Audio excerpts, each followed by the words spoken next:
আসসালামু আলাইকুম। যারা আমার বন্ধু আছেন তারা সবাই জানেন যে আমি ১৯ সালে করোনার সময় শখ করে একটি বাগান করেছিলাম, কমলা বাগান। আমি এখন আমার বাগানে ঢুকছি। এখন যে বাগানে আছি এটা আমার নোয়া মামার বাগান। এই বাগানের পরেই আমারটা শুরু। আমি একটু দেখাচ্ছি সবাইকে বাগানের ফলের কি অবস্থা। আমি অনেকদিন পর বাগানে আসলাম। ওহ মাই গড! অনেক ফল ছিঁড়ছে এখান থেকে। তো এই যে এখান থেকে আমার বাগান শুরু। মাশাআল্লাহ! এবার বেশ ভালো ফল এসেছে এবং ফলের কালার খুবই সুন্দর। আলহামদুলিল্লাহ।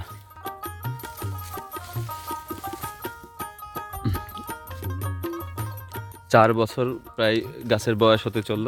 ১৯-এর শেষের দিকে লাগানো। সেই ক্ষেত্রে আ এখন ৪ বছর হইছে গাছের। আল্লাহ দিলে এবার কমপক্ষে ১৫০ মণ ফল পাওয়া যাবে। কিন্তু অনেক ঝরছে, যে নিচে কি পরিমাণ ফল পড়ে আছে। এই হরতাল অবরোধের কারণে আমরা আসলে ফল ওইভাবে ঢাকায় পাঠাতে পারছি না। কিন্তু এই হচ্ছে বাগান। এখানে ২০০ গাছ আছে। কিন্তু ২ জাতের গাছ।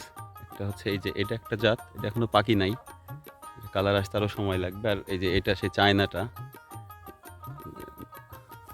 সাইজ একটু ছোট কিন্তু খুব সুন্দর কালার চলে আসছে। আলহামদুলিল্লাহ।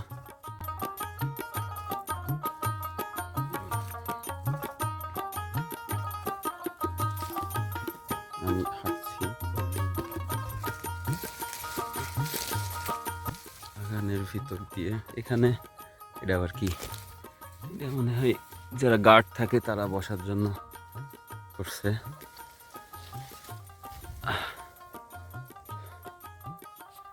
এটা একটু ফাঁকা আছে। এখানে একটা গাছ ছিল, মারা গেছে, এই জন্য এই জায়গাটা একটু ফাঁকা। বেশ কিছু গাছ কেটে ফেলতে হবে কারণ অনেক ঘন হয়ে গেছে চারি সাইডে। এই হচ্ছে বর্তমান অবস্থা। কয়েকদিনের মধ্যে হয়তো বা ফল পাড়া হবে। পাড়া যখন হবে তখন আবার নতুন কোনো ভিডিও করে সবাইকে দেখার সুযোগ করে দিব ইনশাল্লাহ।